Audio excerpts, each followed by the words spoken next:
Seigneur notre Dieu, nous te bénissons, nous te disons merci. Toi encore qui as rendu ce moment possible, que ton nom soit loué, que ton nom soit béni.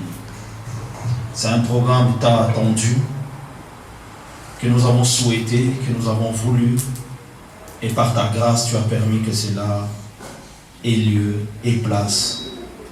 Nous te sommes infiniment reconnaissants. Merci pour la présence de tout un chacun de nous.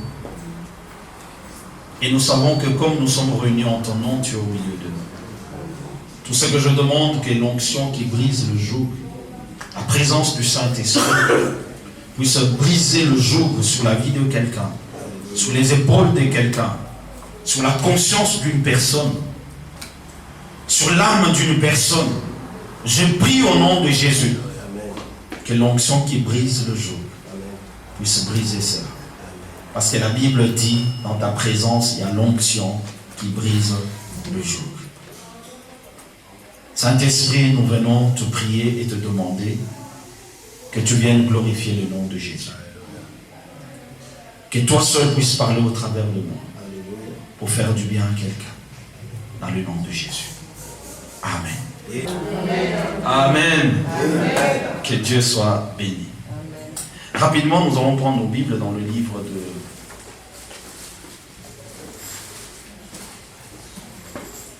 Luc chapitre 5 à partir du verset 17. Et nous allons lire rapidement jusqu'au verset 26. Je vais lire rapidement. Un jour, Jésus enseignait. Les pharisiens et les docteurs de la loi étaient là assis, venus de tous les villages de la Galilée, de la Judée et de Jérusalem. Et la puissance du Seigneur s'est manifestée par des guérisons. Et voici des gens portant sur un lit un homme qui était paralytique, cherchaient à le faire entrer et à le placer sous ses regards. Comme ils ne savaient par où l'introduire à cause de la foule, ils montèrent sur le toit et le descendirent par une ouverture, par une ouverture avec son lit, au milieu de l'assemblée devant Jésus. Le verset 20. Voyant leur foi, Jésus dit, « Homme, tes péchés te sont pardonnés. » Je pourrais m'arrêter là. Voyant leur foi, Jésus dit, « Homme, tes péchés te sont pardonnés. » Les scribes et les pharisiens se mirent à raisonner et à dire, « Qui est celui-ci qui profère des blasphèmes, qui peut pardonner les péchés si ce n'est Dieu seul ?» Jésus, connaissant leurs pensées, prit la parole et leur dit, « Quelle pensée avez-vous dans vos cœurs? Lequel est plus aisé, de dire tes péchés te sont pardonnés, ou de dire lève-toi et marche? Or, afin que vous sachiez que le Fils de l'homme a sur la terre le pouvoir de pardonner les péchés, je te leur donne, dit-il au paralytique, lève-toi, prends ton lit et va dans ta maison. À l'instant, il se leva, en leur présence, prit le lit sur lequel il était couché, s'en allant dans sa maison, glorifiant Dieu. Tous étaient dans l'étonnement et glorifiaient Dieu. Remplis de crainte, ils disaient, nous avons vu aujourd'hui des choses étranges. Amen. Amen. Vous pouvez vous asseoir. J'aimerais dire à quelqu'un que le Seigneur t'aide aussi à voir des choses étranges. Amen. Amen. Aujourd'hui, nous commençons notre programme de séminaire par la grâce de Dieu que nous avons préparé, que nous avons prié, jeûné pour cela. Et Dieu a rendu ce moment possible. Que son nom soit loué. Et le thème de notre programme, nous connaissons tous, les affiches sont là. Le bon combat de la foi. N'est-ce pas, hein? Amen. Le bon combat de la foi. Dans le livre de Timothée, si nous prenons 1 Timothée chapitre 1er, le verset 18. 1 Timothée chapitre 1er, le verset 18. La recommandation que je t'adresse, Timothée, mon enfant, selon les prophéties faites précédemment à ton sujet, c'est que d'après elle, tu combattes le bon combat Le verset 19. En gardant la foi et une bonne conscience. Cette conscience, quelques-uns l'ont perdue et se sont fait, ils ont fait naufrage par rapport à la foi. Ça, c'est le chapitre 1er de Timothée. L'apôtre Paul est en train de s'adresser à son fils Timothée. Et le livre de Timothée porte aussi le nom de l'enfant de Paul dans le Seigneur, Timothée. Et les deux épîtres, si vous lisez les lecteurs de la Bible, vous allez être d'accord avec moi, c'est un livre adressé aux pasteurs. C'est un livre adressé à l'Église. C'est une lettre qui a été écrite spécialement pour les pasteurs. Et moi, j'aimerais dire, toi aussi, cette lettre t'est adressée aussi aujourd'hui parce que tu es croyant. Amen. Amen. Amen. Avant d'être d'abord pasteur, tu commences d'abord. On est tous chrétiens et enfants de Dieu. Amen. Le pasteur, ce n'est qu'une qualification, une tâche de plus que le Seigneur te donne en tant que chrétien. Pasteur, apôtre, prophète, évangéliste, tous nous sommes sous le même pied d'égalité, nous sommes tous fils et filles de Dieu. Mais là, l'apôtre Paul est en train d'adresser quelque chose à Timothée. Et si nous examinons, nous regardons bien la recommandation que Timothée fait à son fils, Paul fait à son fils dans la foi, l'apôtre parle d'un combat. Il ne parle pas seulement d'un combat, mais il y a un adjectif qui accompagne cela. Bon. Une qualification pour distinguer le combat dont l'apôtre Paul est en train de parler. Il dit combat, le bon combat. Donc s'il parle de bon, il y a aussi de mauvais. N'est-ce pas? Amen. Quand on a quelque chose de bon, il y a aussi quelque chose de mauvais. Il y a le vrai et il y a le faux. Il y a la vérité et il y a le mensonge. Et l'apôtre Paul là est en train de parler d'un bon combat. Et aujourd'hui, moi, je ne veux pas m'attarder à parler sur le mauvais combat. Je vais m'arrêter à parler que sur le bon combat dont l'apôtre Paul est en train de parler à son fils Timothée. En étudiant bien ce passage, nous voyons comment l'apôtre Paul exhorte son fils. Il dit ceci, tout simplement. Il fait une recommandation à Timothée, il lui dit, écoute, combat le bon combat de la foi. Et comment il le fait-il? Il lui demande simplement, écoute Timothée, garde la foi et une bonne conscience. C'est tout ce qu'il demande à Timothée. Tout ce verbe-là, ou tous ces mots qui ont été écrits dans les deux versets que nous venons de lire de 1 Timothée 1er, 18 et 19, en un mot, il dit seulement à Timothée, combat le bon combat et garde une bonne conscience. Garde la foi et une bonne conscience. C'est tout ce qu'il demande à Timothée, de garder la foi et une bonne conscience. En d'autres termes, voici le conseil de Paul à Timothée. Demeure dans le combat de la foi. Réalise l'appel de Dieu dans ta vie. C'est de cette manière que tu livreras un bon combat dans cette vie. Demeure dans le combat de la foi. Réalise l'appel de Dieu dans ta vie. C'est de cette manière que tu livreras un bon combat dans cette vie. L'apôtre Paul était en train de préparer son enfant. Il savait qu'après lui, Timothée aura à faire face à des oppositions. Je ne suis pas venu parler d'un combat où nous allons chasser les démons. Vous me connaissez assez longtemps. Que la prédication ou ma prédication repose plus sur la parole de Dieu, sur la personne de Jésus, et non sur le diable, et non sur Satan, et non sur les démons. Parce que cet adversaire-là, il a déjà été vaincu. Amen. Amen. Amen. Église de Dieu, nous ne combattons pas contre quelqu'un qui a de la force. Non, nous combattons contre une personne où les gens qui vont dans ce combat ne savent pas que l'adversaire qu'ils appellent leur adversaire a déjà été vaincu. Alléluia. Amen. La position du diable, elle est comment? J'aime quelque chose en anglais qui dit, il pose une question, où est le diable? is under my feet. C'est-à-dire le diable est sous mes pieds.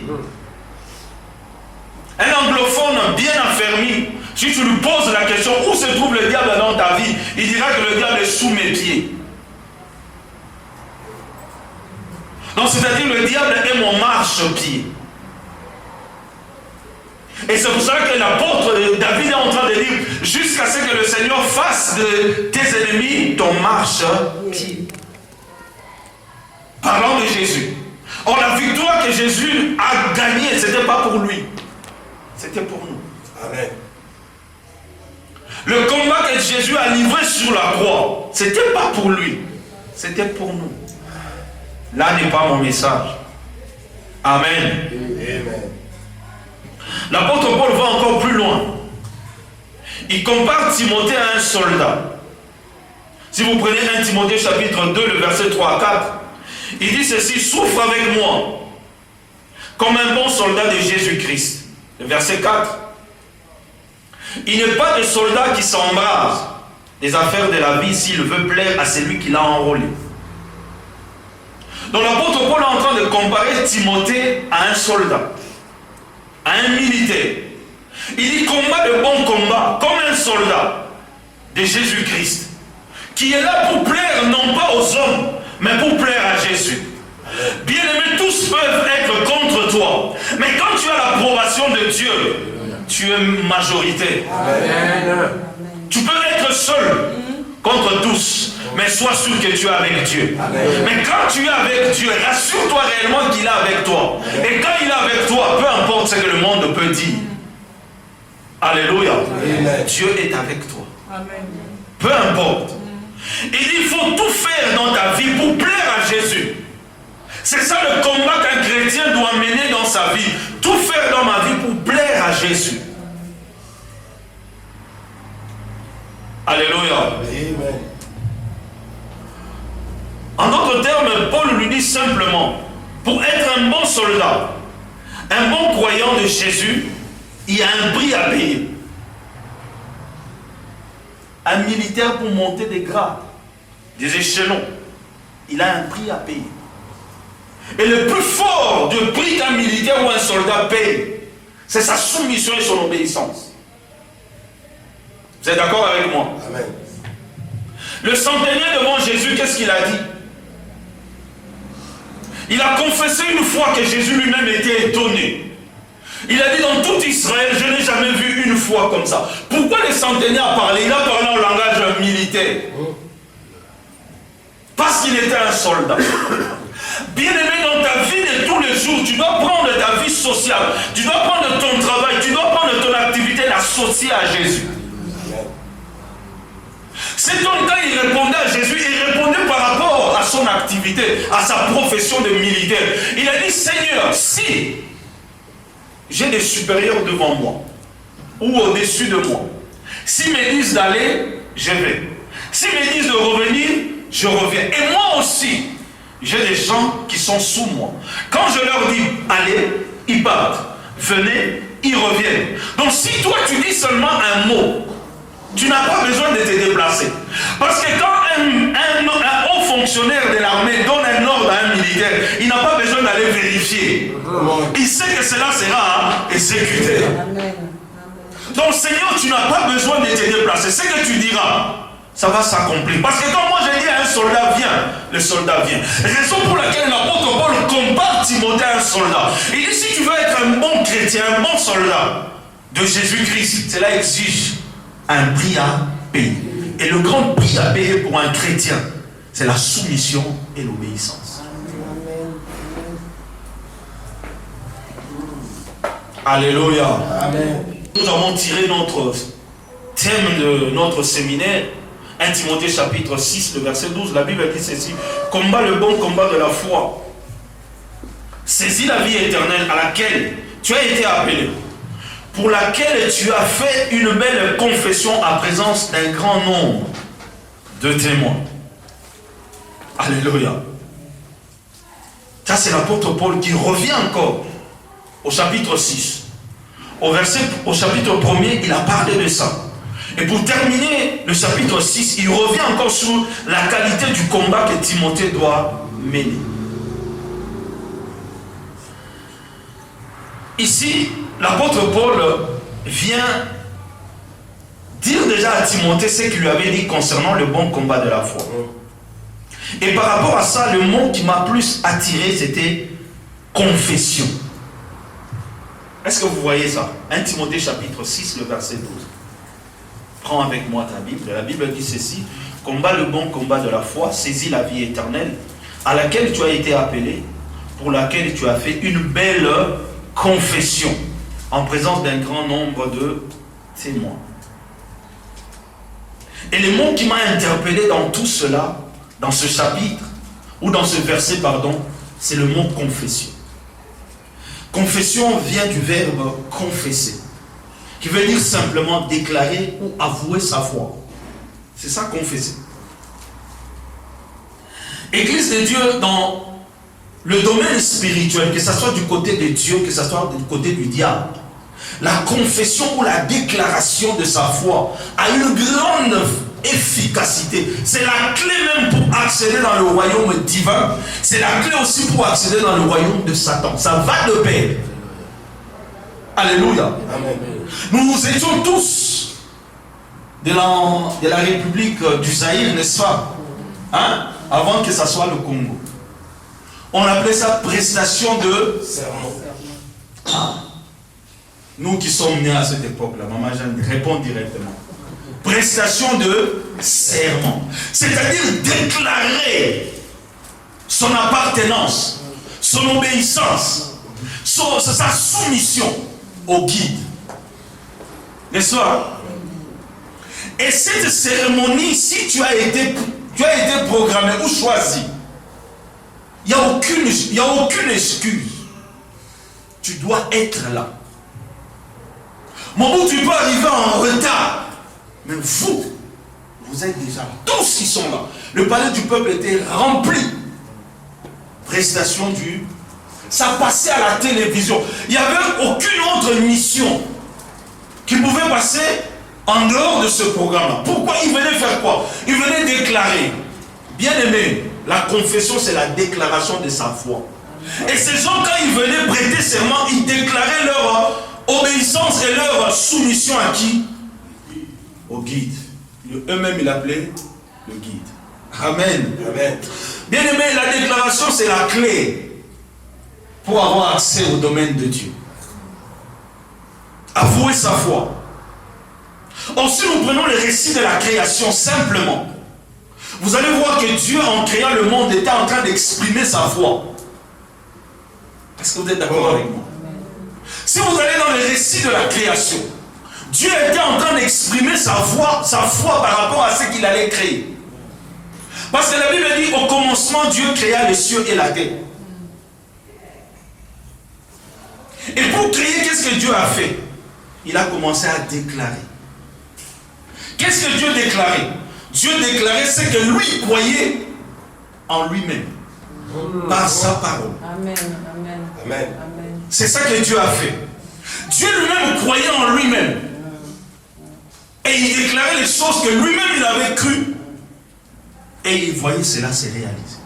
Or, si nous prenons le Bible de Hébreux chapitre 11, le verset 3. La Bible dit, or c'est par la foi que nous reconnaissons que le monde a été créé par la parole de Dieu. En sorte que ce qui existe n'a pas été fait des choses visibles. Donc Dieu lui-même a créé des choses qui n'existaient pas. Mais il croyait en sa propre parole. Et quand il est prononcé, il avait déjà engendré cette chose en lui. Et il voulait la matérialisation de ce qu'il voit. Il voulait. C'est ça que l'apôtre Paul est en train d'essayer de transmettre à Timothée. Et c'est ça que je suis venu parler à quelqu'un ce soir. Revenons sur Timothée, chapitre 6, le verset 12.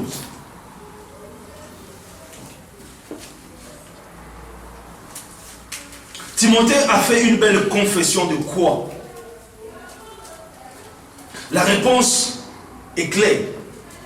Timothée a fait une belle confession de sa foi devant un grand nombre de témoins. Alléluia. Bien aimé, le jour où, vous savez, il y a un verset que moi et le pasteur Désiré, nous aimons beaucoup. Nous allons y arriver. Mais si je peux brûler un peu les étapes, c'est Romains chapitre 9, Romains chapitre 10, pardon, le verset 9 et le verset 10. Pour moi, c'est le seul verset qui soutient le Nouveau Testament, l'évangile, la prédication de la croix. Il y a aussi le verset que je viens de citer là, Hébreux chapitre 11, le verset 3. Mais si nous prenons Romains chapitre 10, la Bible dit ceci, à partir du verset 9. Si tu confesses de ta bouche le Seigneur Jésus, et si tu crois dans ton cœur que Dieu l'a ressuscité des morts, tu seras sauvé. N'est-ce pas? Hein? Ça c'est pour accéder au royaume divin, pour un pécheur d'aujourd'hui. Alléluia. Amen. Je vais y arriver. Si tu confesses de ta bouche le Seigneur Jésus, si tu crois dans ton cœur que Dieu l'a ressuscité des morts, tu seras sauvé. Le verset 10 poursuit. Car c'est en croyant du cœur qu'on parvient à la justice. Et c'est en confessant de la bouche qu'on parvient au salut. En d'autres termes, on parvient au résultat voulu. Amen. C'est en confessant de la bouche qu'on parvient au résultat souhaité. Et quand Dieu créait le monde, il souhaitait quelque chose. Dieu souhaitait un monde. Et comme ce monde n'existait pas, Dieu le créait en lui. Et le salut, c'est le résultat de ce que Dieu voulait. Et le salut que tu reçois, que moi j'ai reçu, c'est le résultat du souhait de Dieu quand il avait envoyé son fils Jésus. Les résultats, c'était quoi? Que toi, tu sois sauvé. Quand Dieu avait envoyé Jésus, ce n'était pas un hasard, ce n'était pas un plaisir. Le but de Dieu, c'était que toi, tu sois sauvé. Les résultats, c'est le salut. Le salut, là, tu peux l'attribuer peut-être à un enfant que tu cherches. Le salut, là, tu peux l'attribuer peut-être à un travail que tu cherches. Le salut, là, tu peux l'associer peut-être à une demande que tu attends de la part de Dieu. C'est ça le salut. Alléluia. J'ai un peu précipité les choses. Mais souvent, nous les chrétiens, quand nous entendons le mot confesser, nous pensons toujours à confesser le péché. N'est-ce pas, hein? Il est en train de confesser. Quand tu entends, oh, il est avec le pasteur, il confesse. C'est-à-dire qu'il a fait une faute. N'est-ce pas, hein? Jamais on pense à la déclaration. On pense toujours à la confession. Ah, on l'a vu avec le pasteur. Il était en train de confesser. Confesser, on les garde toujours dans le mauvais sens que quelqu'un a péché. Que quelqu'un est tombé. Quelqu'un est en train d'avouer une faute. Mais on ne pense pas souvent dans le sens que confesser, c'est avouer sa foi en Christ. Mais aujourd'hui, je suis venu te dire de voir les choses d'un autre angle. Confesser sa foi en Christ. Confesser, je ne t'amène pas seulement à confesser le péché, mais je t'amène à confesser ta foi. Tu crois en quoi? Parce que la Bible dit, la vie et la mort appartiennent au pouvoir de la langue. C'est lui qui aime cela. Dans d'autres termes, on dit, c'est lui qui aime beaucoup parler. Va voir les résultats de ses paroles. Et celui qui parle beaucoup ne manque pas de péché. N'est-ce pas? Les gens qui parlent beaucoup. Et à un moment donné, il m'arrive aussi de beaucoup parler. Tu sens qu'à un moment donné, je parle beaucoup. Et quand je parle beaucoup, moi-même, je m'assois, je dis non. Et quand je parle beaucoup, je dis aussi des bêtises. Des fois, quand tu fais quelque chose, c'est Église de Dieu, quand nous sommes dans des problèmes, nous oublions que nous ne sommes pas seuls. Amen. Quand tu traverses des moments difficiles, tu penses que Dieu t'a abandonné. Quand tu traverses des moments où tu n'as pas de réponse, des choses qui t'arrivent, tu te dis où est Dieu? Mais Dieu, il est à tes côtés. Le Saint-Esprit est là. Les jours que tu as reçu le Seigneur Jésus-Christ comme Seigneur et Sauveur, le Saint-Esprit est venu dans ta vie et tu n'es plus seul. Amen. Non. Amen. Jamais tout seul. Non, jamais tout seul. Jésus-Christ, mon Seigneur, me garde. Je ne sais pas si je chante bien, mais je connais les paroles. Amen. Il me garde jamais tout seul. Nous qui aimons le foot, quand vous regardez le club de Liverpool, ils ont un chant qui chante. You will never walk alone.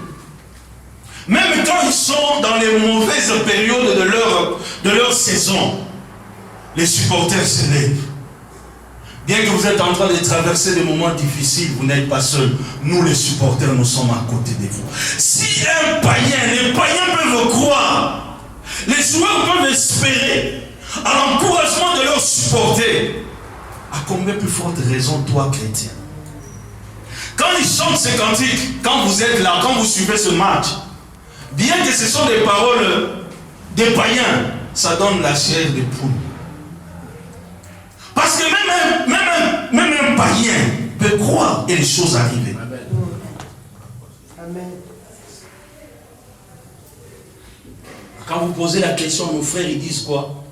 Je crois en moi-même et à mon travail. Souvent, les gens avec qui nous sommes ici, pour ne pas citer, ils te disent quoi? Quand tu lui dis tu crois en Dieu, il dit non, je ne crois pas en Dieu. Je crois en moi-même et à mon travail. D'abord, il commence par croire en qui? Or, si un païen peut croire en lui-même, toi, tu dois croire en toi-même et en Jésus. Donc, tu as deux croyances qui font que l'échec n'est jamais ta portion. Amen. Amen. Alléluia. Amen. Je ne sais pas si je suis en train de transmettre. Amen. Amen. Amen. Amen. Et dans le Nouveau Testament, pour aller rapidement, nous avons 4 sortes de confessions. Dans le Nouveau Testament, nous avons 4 sortes de confessions. La première, les enseignements de Jean-Baptiste et de Jésus concernant la confession des péchés des Juifs. Si vous prenez Matthieu chapitre 3, le verset 5 à 6, Jean chapitre 16, le verset 7 à 11. Dans Matthieu chapitre 3, le verset 5 à 6, la Bible parle que les Juifs venaient se faire baptiser auprès de qui? Auprès des gens. Ils confessaient quoi? Ils confessaient leurs péchés. Ils se faisaient baptiser au nom de qui? Au nom du Père. Parce que Jésus n'était pas encore mort et n'était pas encore crucifié mort. Jésus n'était pas encore allé à la croix. Donc quand il venait confesser le péché, et il recevait le pardon au nom du Père. Et Jésus lui-même, quand il a été baptisé, il n'a pas été baptisé au nom de Jésus, il a été baptisé au nom du Père. Les baptêmes au nom du Père, du Fils et du Saint-Esprit et le baptême au nom de Jésus sont venus après que Jésus soit allé à la croix et allé au tombeau et ressuscité. Amen. Amen. Mais avant, cela se faisait au nom de Jésus. Au nom du Père, pardon. Et nous avons deuxièmement la confession du pécheur d'aujourd'hui, où je viens de dire tout à l'heure, dans Romains chapitre 10, le verset 9 à 10, où la Bible nous parle de la déclaration du chrétien de ce siècle. Donc après la mort de Jésus, après la résurrection de Jésus. Romains chapitre 9, le verset 10, 9 à 10. Et troisièmement, nous avons la confession par le croyant de péché qui brise sa communion avec Dieu.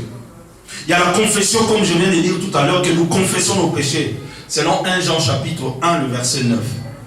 Si nous confessons nos péchés, il est juste et fidèle pour nous les pardonner et pour nous purifier de toute iniquité. C'est la confession d'un croyant qui a brisé sa communion avec Dieu, qui veut reparler.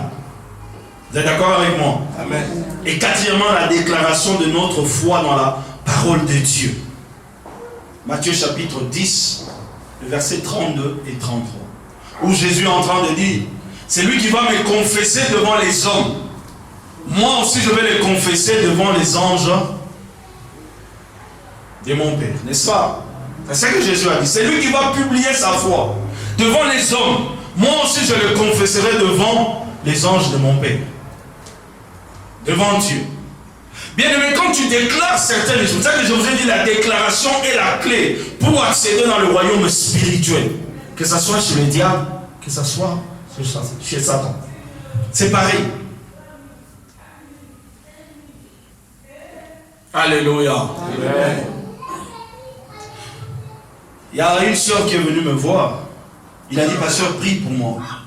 J'ai dit, prie pour toi. Il dit, je veux me débarrasser d'un garçon. Mais je n'arrive pas. J'ai essayé un peu de parler avec elle. Ce qu'elle me dit, elle dit, pasteur, quand je suis avec ces garçons, il me répète toujours que je lui appartiens. J'ai dit, toi, qu'est-ce que tu dis? Pour lui faire plaisir, je répondais aussi que je lui appartenais. J'ai dit, c'est ta confession. Lui, quand il est avec toi, il te dit, tu m'appartiens. Toi aussi, tu disais quoi? Tu lui appartenais. Maintenant, tu veux te séparer d'avec lui. Il faut briser ça. Parce que toi-même, tu as confessé ton appartenance à cette personne. Tu t'es livré entre les mains de cette personne. Pour toi, c'était des paroles qu'on te demandait de prononcer. Or, le monde spirituel saisissait cela. Et il mettait cela en exécution. Donc, aujourd'hui, tu as du mal à te... Au jour où je vous parle aujourd'hui, son couple est brisé. Jusqu'à ce que son mari a découvert cette liaison. Il dit, pasteur, je n'arrive plus à me séparer de ces garçons. Il m'a envoûté, il m'a ensorcelé. J'ai dit non. Elle dit non, elle m'a marabouté. J'ai dit non, il t'a pas marabouté. Le monde spirituel a juste pris les paroles que toi tu sortais. Et que ce monsieur te faisait répéter. Et tu les as répétées. Et le monde spirituel a saisi cela. Vous alliez. Au jour d'aujourd'hui, elle avait 2 enfants. Son mariage est brisé. Elle est divorcée. Elle me dit, pasteur, je n'ai jamais connu d'autre homme à part mon mari. Et ce monsieur qui vient de rentrer dans ma vie. Et il est rentré dans ma vie, il a brisé mon mariage. La confession. Ils ne sont plus ensemble. Et quand j'essaie de parler avec elle, elle prend toutes les décisions possibles pour se séparer de ce garçon. Mais non. Elle revient encore, elle pleure. Pasteur, je n'arrive toujours pas. J'ai tout fait. Tu m'as dit de jeûner, je jeûnais.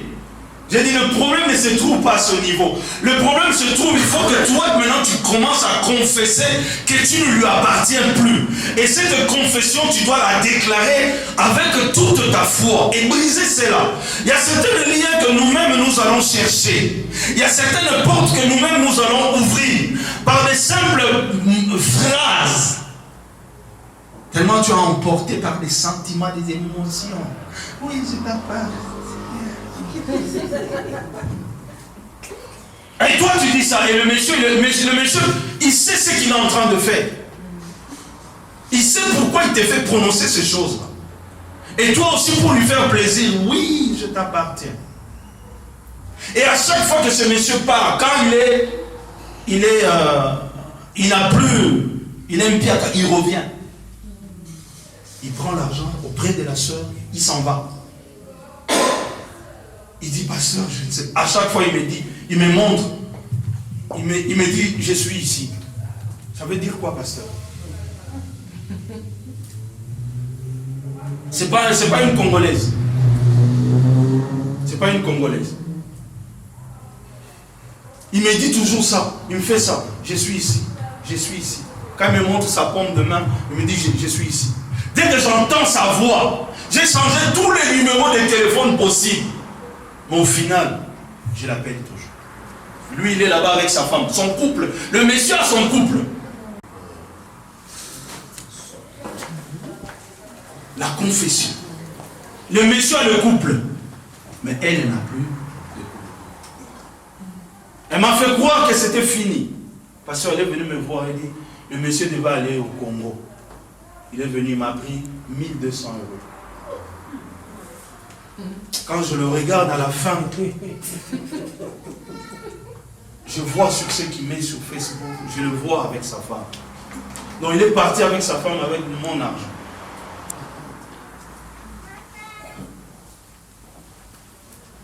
La confession. La déclaration. Tu déclares quoi? Tu confesses quoi? Ça, c'est une parenthèse.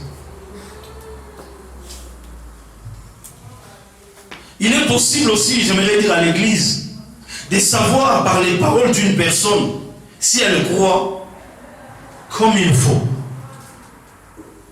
Pour savoir si un chrétien de la foi, il faut seulement entendre ses déclarations.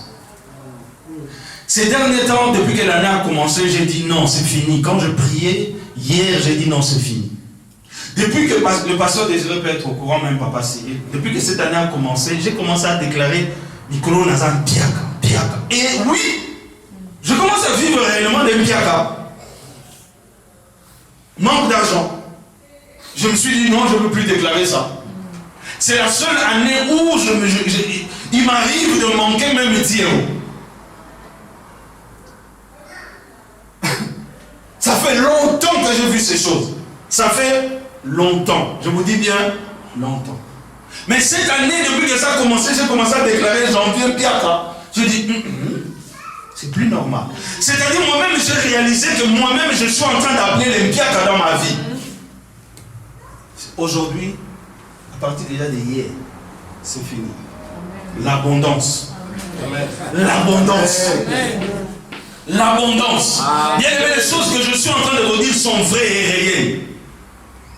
L'abondance dans ma vie. Si la déclaration est mauvaise, ce que tu crois aussi est mauvais. N'est-ce pas? Amen. Si la déclaration est mauvaise, ce que tu crois est aussi erroné et mauvais. Si quelqu'un, ce qu'il croit est erroné, sa pensée l'est aussi également. Si ce que tu crois est mauvais, ta pensée aussi est mauvaise. Raison pour laquelle l'apôtre Paul est en train de dire dans Romains chapitre 12, le verset 2, soyez transformés par le renouvellement de l'intelligence. Ne vous conformez pas au siècle présent. Le siècle présent te pousse à te conformer à quoi? À ce que ce siècle présent te dit de faire. Te dit de croire. Amen. Amen. Église de Dieu, retenez ceci. J'arrive à la fin de mon message. Retenez ceci. Croire, penser et dire. Ces trois choses sont liées. Croire, penser et dire. Ces choses sont liées. Ce que tu crois, ta pensée aussi doit l'admettre.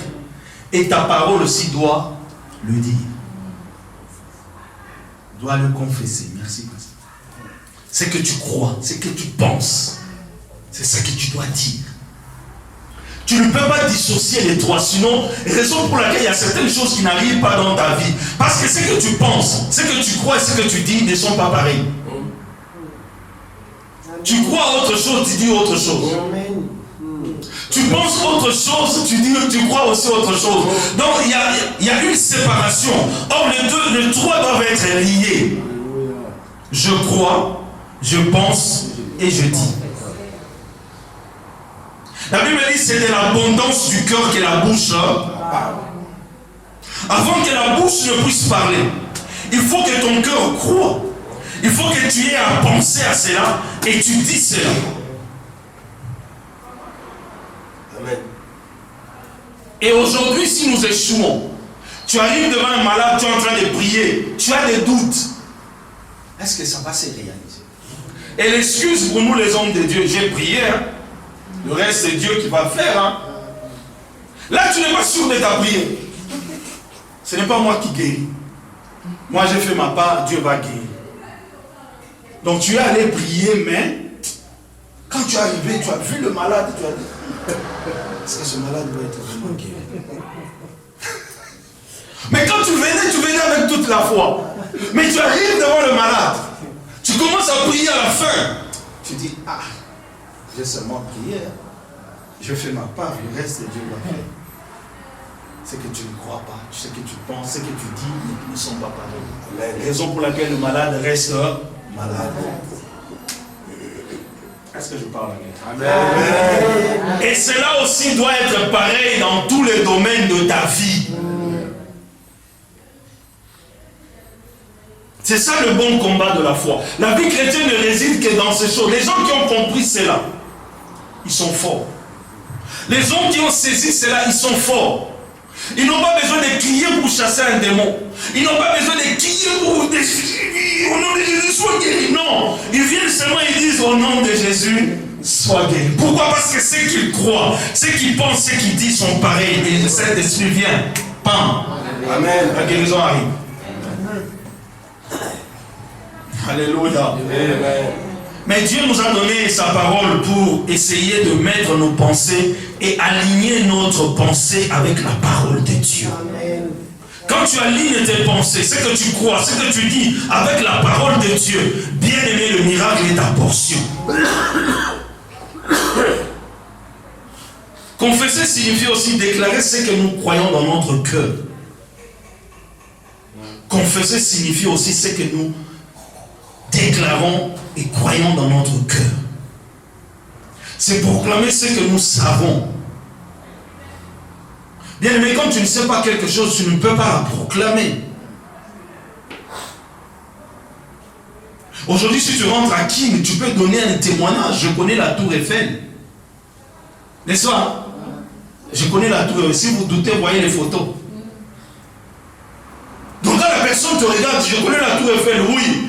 C'est où? Tu donnes la pression. Paris, oui. Quel Paris? Paris 6e, n'est-ce pas? Un frère est là. Paris quoi?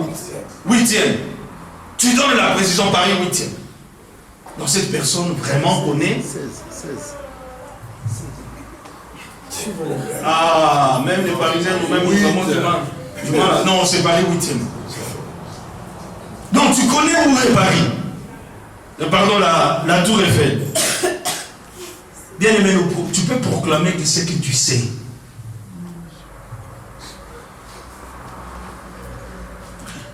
Confesser, c'est rendre témoignage à une vérité qu'on a compris. C'est ça. Tu peux confesser que ce que tu as compris. Quand nous étions à l'école, quand il y a une équation à l'école, au tableau, les gens qui levaient la main, c'était les gens qui avaient fait quoi? Et souvent, c'était des questions difficiles. On dit qui va passer au tableau. Là, tu vas voir les mains. Mais ceux qui savent, ils se lèvent, il va tout doucement au tableau et il commence à écrire. Pas, il donne la réponse. Pourquoi? Il confesse ce qu'il a maîtrisé. Bien aimé, apprenons à maîtriser la parole de Dieu. Apprenons à maîtriser notre foi. Apprenons à maîtriser Jésus. Amen. Amen.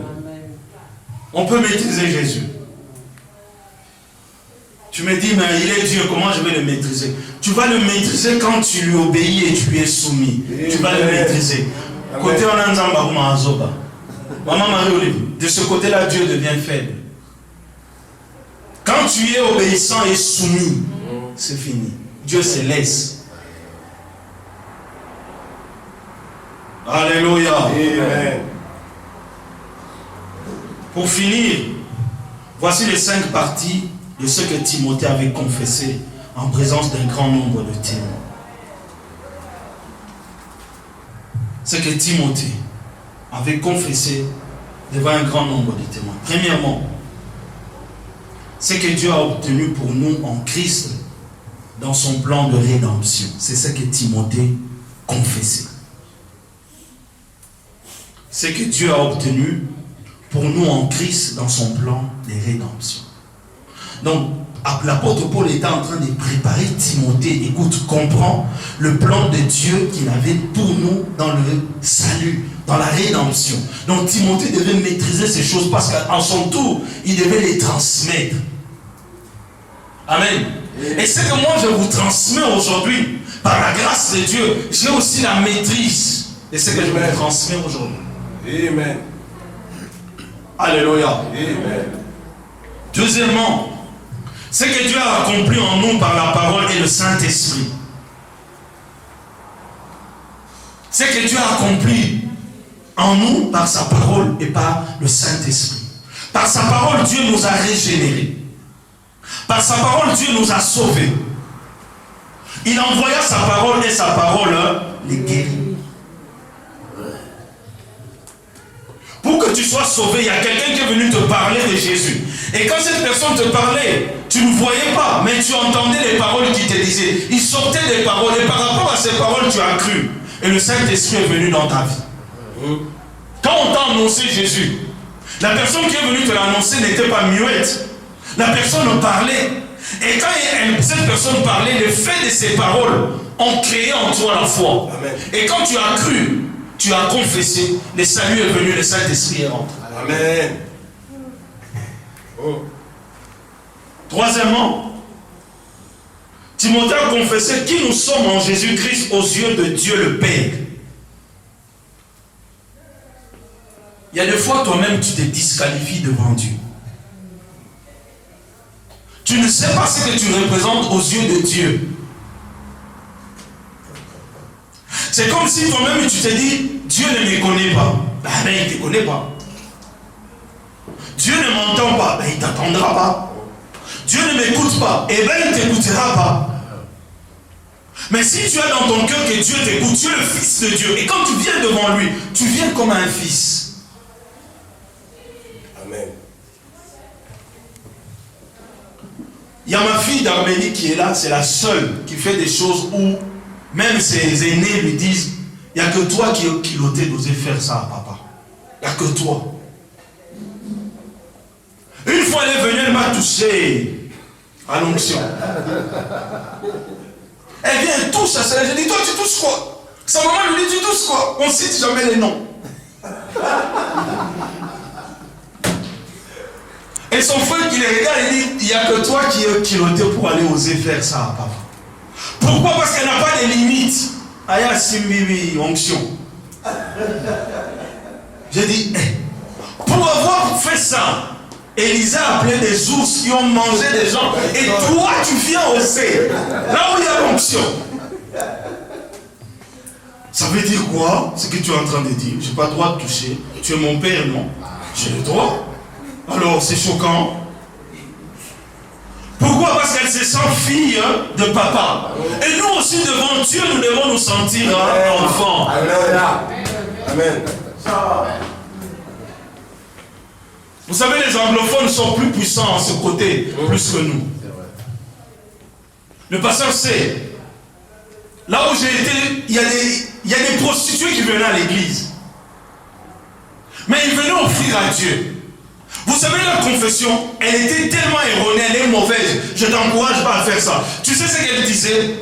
Même quand je vais me prostituer, c'est Dieu qui me donne la force d'aller me prostituer. Est-ce que cette personne, tu peux l'arrêter? Dites-moi, je peux arrêter cette personne.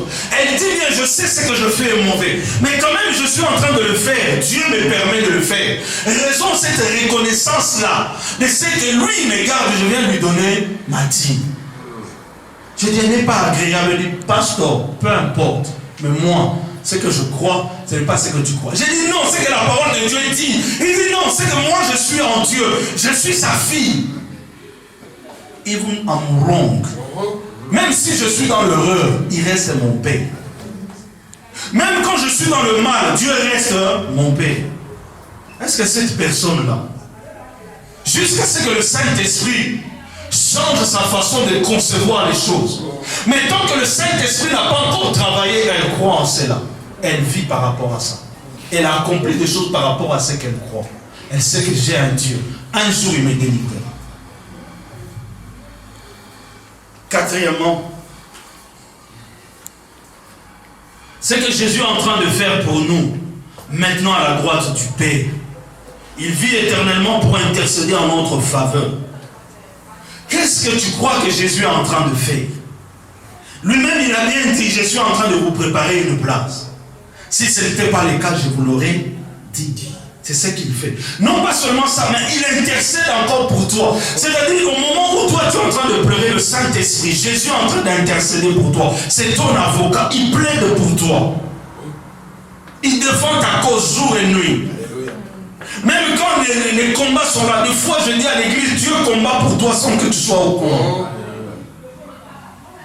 Dieu ne te demande pas ton avis. Il ne te dit pas que j'ai combattu pour toi, mais il combat parce que tu es sa fille. Amen. Parce que tu es son fils. C'est que Dieu peut, cinquièmement, c'est que Dieu peut faire à travers nous. C'est ça que Timothée était en train de croire, de confesser. Et dans Luc chapitre 5, où nous avons lu, la Bible est en train de parler de certaines personnes qui avaient un ami qui était paralytique. N'est-ce pas? Et la Bible dit, ces hommes-là avaient la foi. Ils voulaient le bien de leur ami. Ils devaient prendre cet homme-là et l'amener vers Jésus. Mais la foule était là, les empêchant d'aller voir Jésus. Qu'est-ce qu'ils ont fait? Ils ont ouvert, ils ont fait une ouverture là. Après ça, ils ont dit on va réparer. Mais pour le moment, nous avons besoin que notre ami soit guéri. Écoutez bien ce qu'ils pensaient. On va prendre notre ami, on va le descendre au regard de qui? Devant qui? Je vous ai parlé de croire, de penser et de dire. Jésus dit ceci, le verset 20. Voyant leur foi. Jésus, est-ce qu'on peut voir la foi? Oh, Église de Dieu, est-ce qu'on peut voir la foi? La foi est abstraite, non? Or, la Bible nous dit ceci. Or, la foi est une ferme assurance des choses qu'on espère, une démonstration de celles qu'on ne voit pas. Mais Jésus a dit, il a vu leur foi. Il leur parle. Bien aimé, on peut voir la foi. Il n'y a que Dieu qui peut déceler la foi. Il n'y a que Dieu qui peut entendre la foi qui parle. Et là, Jésus a entendu leur foi. Et Jésus... Alléluia. Est-ce que Jésus voit ta foi? Or, la Bible nous dit ceci. Croire en Dieu, c'est une foi. Alléluia. Amen. Il y a une version qui dit bien les choses. Or, la foi est la substance de ce qu'on espère, l'évidence de ce qu'on ne voit pas. On dit que la foi est une substance, est une matière. Or, en physique, la matière, c'est quelque chose qui occupe un espace. N'est-ce pas? Comme cette chair-là. Quand on la regarde, elle occupe quoi? Elle occupe la place ou l'espace dans lequel il est situé, n'est-ce pas? Cette chair. Il y a un espace là. Et la foi aussi occupe une substance, occupe une matière. Donc Jésus a vu la matière de leur vie. Il a vu quoi? Il a vu la foi. Voyons leur foi. La foi de qui? De plusieurs personnes, de plusieurs amis. Bien-aimé, là, ta foi peut me sauver. Amen. Ta foi peut me faire du bien. Amen. Raison pour laquelle nous devons nous aimer les uns les autres. Nous devons aussi partager des moments difficiles que tu traverses. Ne sois pas seul. Ne t'isole pas. L'église sert à cela. L'église, c'est l'assemblée. La Bible dit n'abandonnez pas vos assemblées comme font les autres. Restons unis. Quand on est unis, tu viens me dire ce que tu traverses. Peut-être que j'ai une solution pour toi. Peut-être que tu n'auras pas besoin de prier. La chose que tu es en train de chercher, peut-être moi je la possède. Si tu as besoin de 20 euros, que tu demandes 20 euros, je fais quoi? Je sors 20 euros, je te le donne. Au lieu de passer ton temps à jeûner pour 20 euros, quelqu'un a 20 euros. Si tu lui dis que tu manques 20 euros, il te donne. Simplement. Voyons leur foi. Jésus leur dit, bien-aimé, la foi, c'est la confession de sa foi en œuvre. Tu confesses quelque chose que tu mets en œuvre.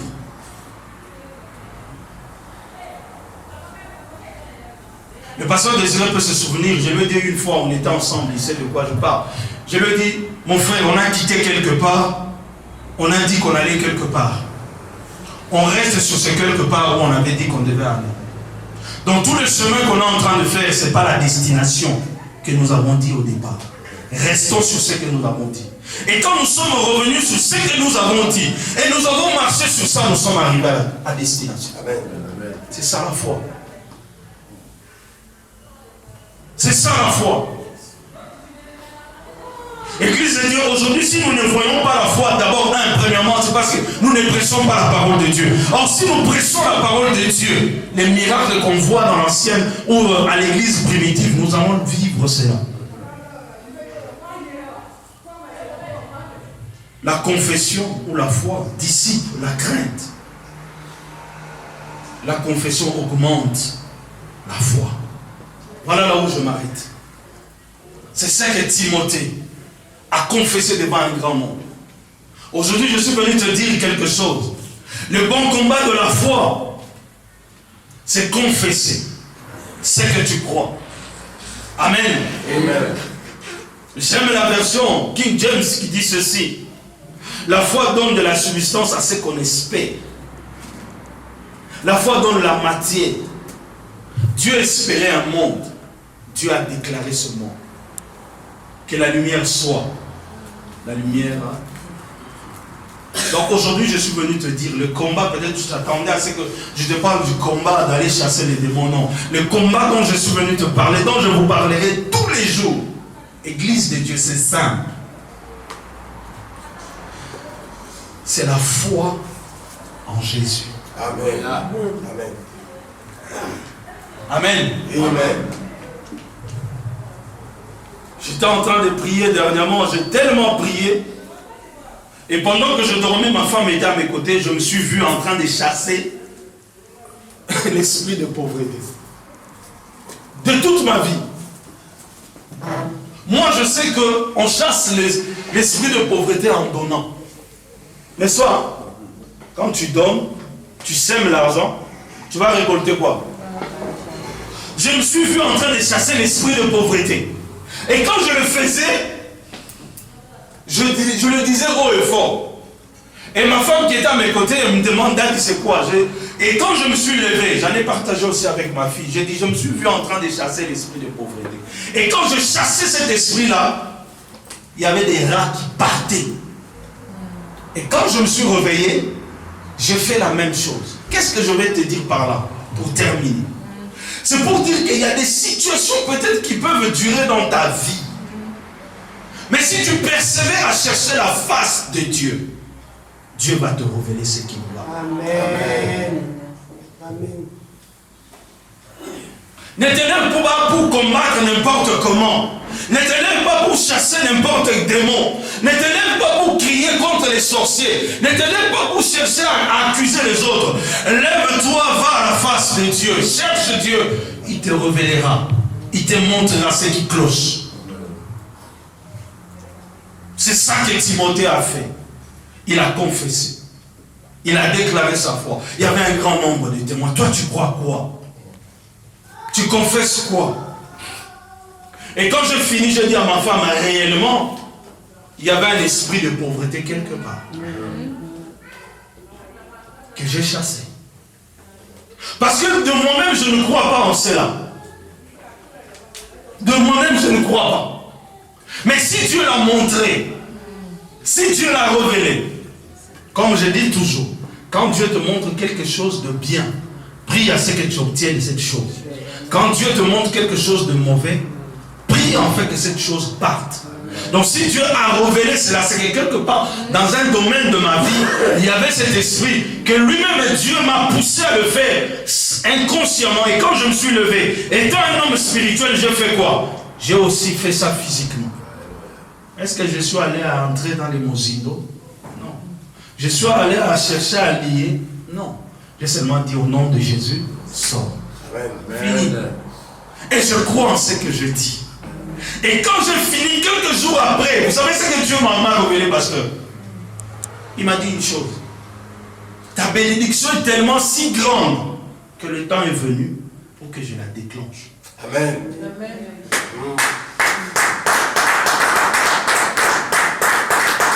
Est-ce que vous m'avez déjà vu chercher les démons ici? Non. Je persévère dans la foi, en ce que Dieu m'a dit. En son temps, il ne ment pas. Le pasteur Godé nous a dit, c'est une prophétie dont les temps sont si elle tarde, elle s'accomplira. C'est Alléluia. God bless you.